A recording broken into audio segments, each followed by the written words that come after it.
বলছে বুনো আপ্রাণ চেষ্টা করছে রিকভার করার জন্য, কিন্তু ও তো রিকভার করতে আর পারবে না। ও তো নিজেই জানে না ওর যা কন্ডিশন, আজকে স্যালাইন দিতে গেলেই না কিছু হয়ে যায়, সেটাই ভাবছি। কথা বলছে ওনাদের সাথে, ওর বাবাটা না পাগল পাগল হয়ে যাচ্ছে। আর ছেলেটা কি করছে বলো তো, ওখানে শুয়েছিল, এসে খালি বাবাকে দেখছে। ও ছোটোবেলা থেকে ওর অভ্যাস, ওর যখনই শরীর খারাপ হয় ওর বাবার কাছে ঘেসে বসে, বাবার কোলে এসে বসে, ওভাবে ওর বাবা ওকে ঠিক করে দেবে। তো তো বুঝতে পারছে না যে ও বেচারা আর ঠিক হওয়ার নয়। আর ওর বাবাও মুখ লুকিয়ে চুরিয়ে সকাল দিয়ে কতবার কেঁদে কেঁদে উঠলো, আবার চোখের জল মোছালাম। দেখো, আমি জানতাম বুনোর বাবা আবার বুনোর জন্য ওষুধ আনতে গেছে। বুনোর বাবা না, বুনোর শোকে পাদা পাগল হয়ে যাবে। দেখো, আবার একটা ওষুধ বমি করানোর জন্য লিখেছিল, সেই ওষুধটা জানি না কয় পয়সা দাম, 195 টাকা। দেখেছো কিরম পাগল হয়ে যাচ্ছে বুনোর জন্য। ফুলের ফুলমালা আনতে গেছে, আজকে তো আর কিছু নেই। আমি জামা কাপড় ভেজেই, চাদর ঠাদর ওয়ার ঠোয়ার সব ভিজিয়ে দিলাম, চেঞ্জ করে দিলাম চাদরের ওয়ার ঠোয়ার সব, বালিশের। আর বালিশেরটা মনে করিনি, 3টে বালিশের করেছি। ভাত বসিয়ে দিলাম, লাউ সিদ্ধ বসাতে দিয়ে দিয়েছি। ব্যাঙের এই এক ঝামেলা এনে রেখেছে, কি আর বলবো। পয়সার জিনিস তো নষ্ট করাও যাবে না। দেখো বসাইনি, দেখেছো মাথাটা গেছে, আগুনও জ্বালাইনি, বলছি বসিয়ে দিয়েছি, মাথাই কাজ করছে না। আর এগুলো বরফ হয়ে রয়েছে, কাতলা মাছের মাথা, মাছ বরফ হয়ে জমে রয়েছে। দেখো মাছ থেকে ধোঁয়া বেরোচ্ছে, বরফ হয়ে রয়েছে। এটা জ্বালিয়ে দিই। না আছে বেশি চাদরপত্র, না আছে ওয়ার, তাও বালিশের এই 3টে ওয়ার বার করলাম, 3টে হয়ে গেল 3 রকম চাদরের সেটের। না এটার চাদর ছিল না, এটা ছিল, এটা ছিল, এটারটা তো পাতাই আছে, আর এটারটা আমি গায়ে দিই। আর এগুলো চেঞ্জ করে দেবো, পুরনো ওয়ারগুলো। কি করব, এত কিছু সামলানো খুব মুশকিল হয়ে গেছে। ছেলেটা দেখো,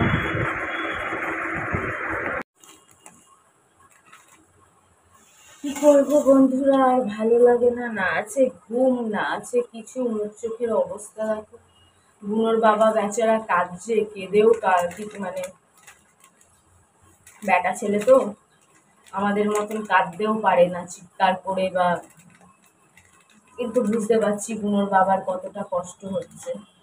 বুনোর বাবা পুরনো গল্প করছে, বুনোর বাবার বাড়িতে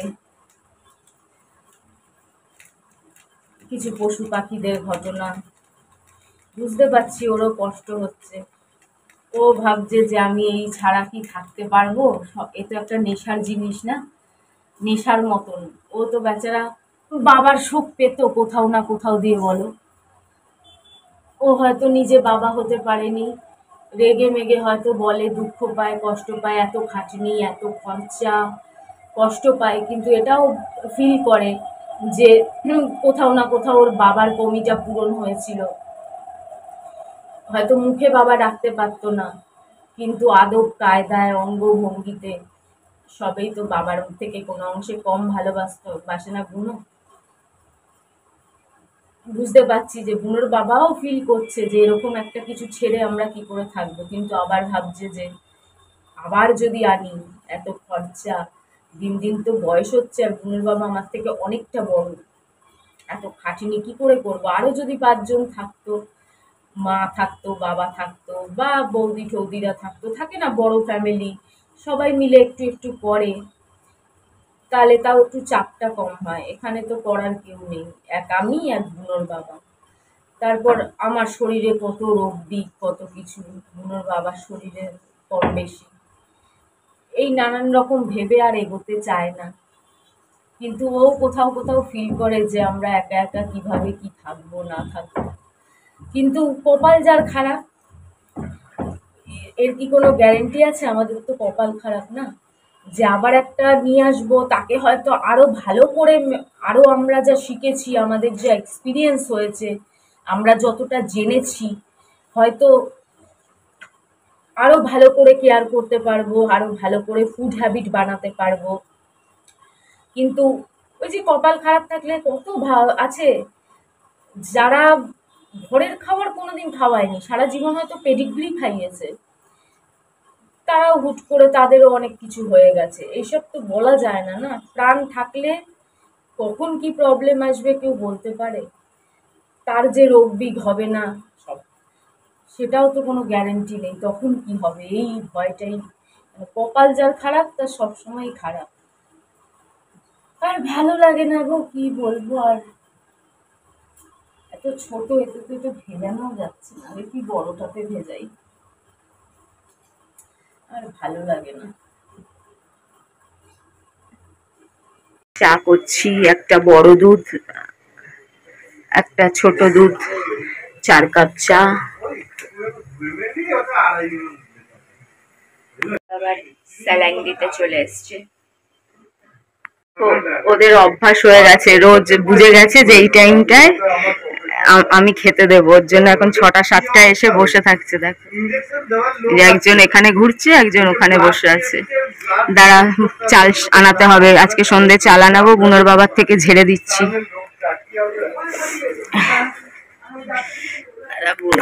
চা আবার ফুটতে ফুটতে না কমে যায়।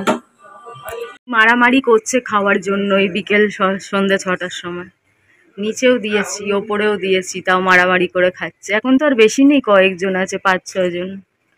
এখন গা হাত পায়ে তো খুব ব্যথা হবে, বিশেষ করে পায়ে ব্যথা হবে, স্যালাইন টানছে না পা দিয়ে, তো পা হাত যাই হোক ওখানে ব্যথা হবে। তো দুটো পা হাত পা মানে 4টে, ওতে যদি একটু ছ্যাক দেওয়ার। তারপর বুনোর বাবা ওই তেলের কথাটা বললো যে দেখেন 480 না কত টাকা দিয়ে এইটুকুনি তেল দিয়েছে, এইটুকুনি ইউজ হয়েছিল, বাকিটা পড়ে আছে। বলে এসব বেকার, এসব কেনেন কেন? বুনোর বাবা বলছে কিনবো না, ডাক্তার যা বলেছে, যা লিখেছে আমরা সব করেছি, সব কিনেছি, কোনোদিন কিছু বাদ দেয়নি। ভাবিও নি যে ডাক্তার যেগুলো দিচ্ছে আদৌ এফেক্টিভ।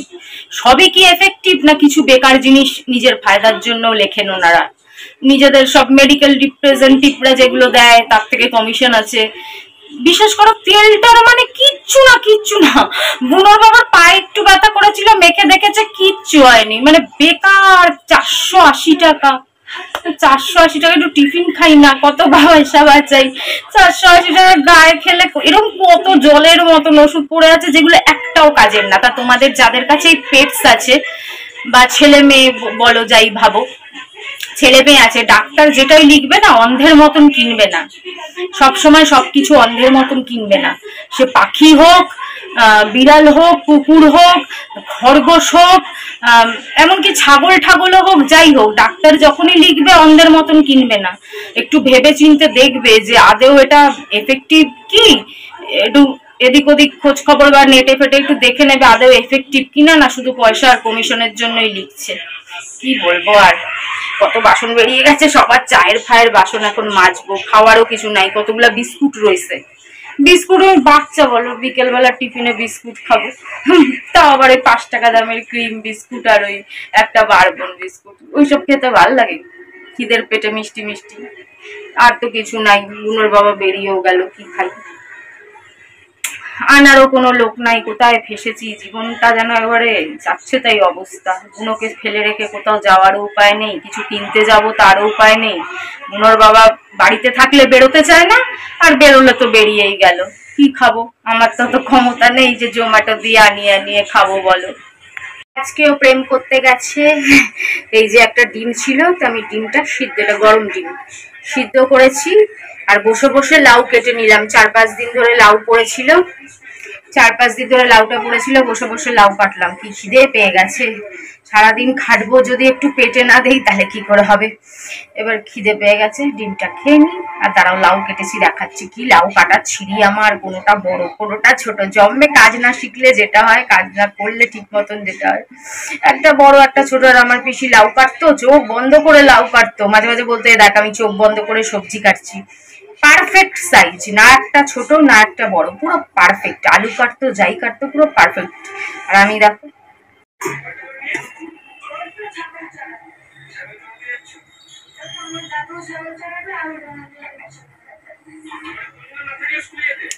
যদিও সিদ্ধ করবে, সিদ্ধ করে তারপরে নরম হয়ে যাবে, সিদ্ধ করব আজকে না, যখন কালকে রান্না হবে তখন।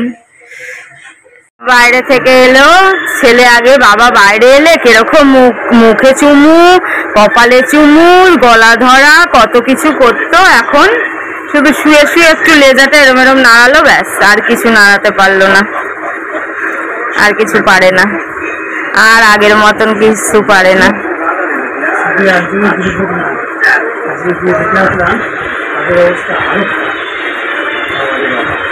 ওই যে বুনোর বাবা আবার কার দুর্ভোগ দেখে এসছে, ডগি নিয়ে মনে হয়, ডগি নিয়ে, ওই যে ডগি নিয়ে সব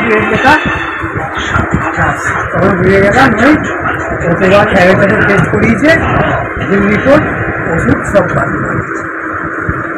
দেখো আরেকটা ডগি আজকে ওর বাবা রেনাল আনতে গেছিল, ওর খাবারটা একটুখানি আছে, তো সেখানে গিয়ে দেখে আরেকটা ডগির সেম অবস্থা।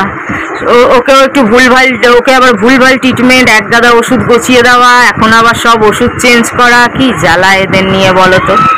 এরম যদি করে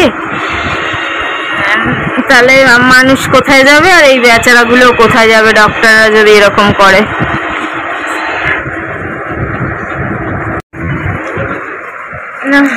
আরেকটা নতুন নিয়ে এসছে, আর ওই যে কেউ এলে চা ঠা দিতে প্রবলেম হয় বলে দুটো কাপ নিয়ে এসছে।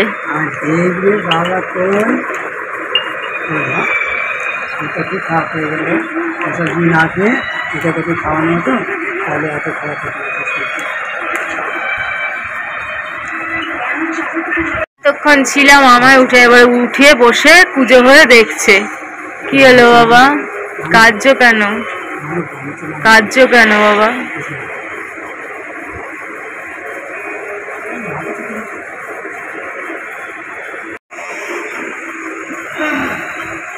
চলো রাতের খাবার, ডিনার।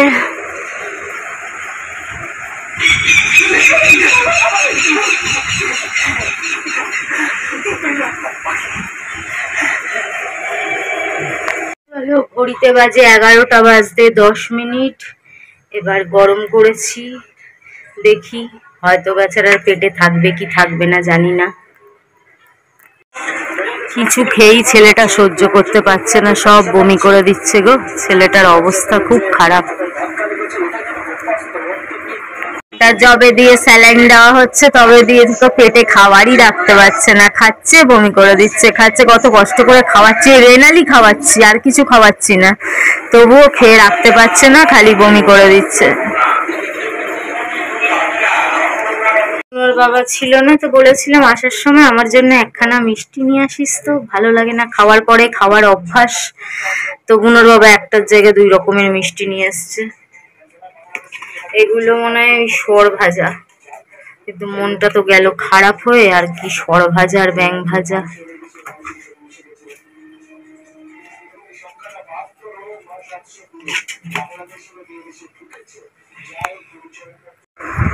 বন্ধুরা দেখো আবার বমি বমি মতন করছে, কিরকম করছে কি বলবো বলো।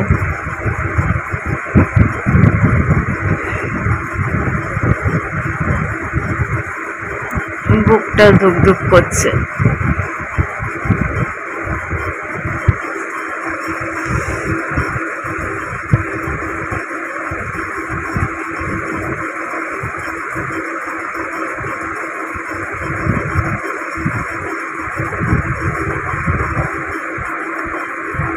সারা রাত বমি করেছে, বমি করে এখানে এসে আবার পড়ে রয়েছে।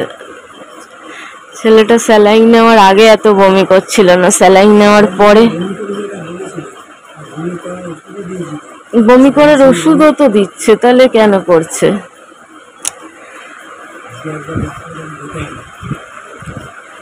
মুছে দে, এটা কিছু দিয়ে মুছে দে।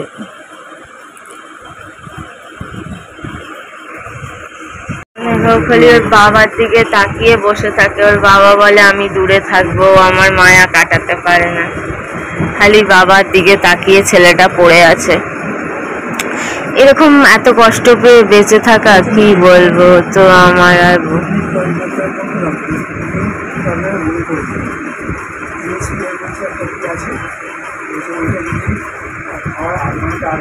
বাবা তো এই দেখে আবার সঙ্গে সঙ্গে ওনাকে ফোন করলো যে কেন বমি করছে, খালি বমি করছে। তো ডাক্তার আবার একটা স্প্রে ওষুধ দিয়েছিল, যেটা স্প্রে করতে হয়, মুখে স্প্রে করতে হয়, মুখের ভিতর জিভে স্প্রে করে, তাহলে বমিটা কম করে বা করে না, যাই হোক। আর ওর আর কত আর করবে, ওর বাবা করবে তাও।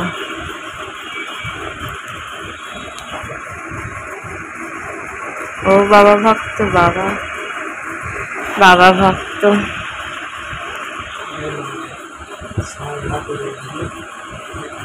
বাবার দিকে তাকিয়ে থাকে সারা দিন রাত, বাবার দিকে তাকিয়ে, মানে যাবো তো বাবার মুখটা দেখেই যাবে ও। একটা ছেলে আর বাবা দুজনে মিলে মিলে কান্না শুরু করেছে। এবার আমি শুরু করে দেবো।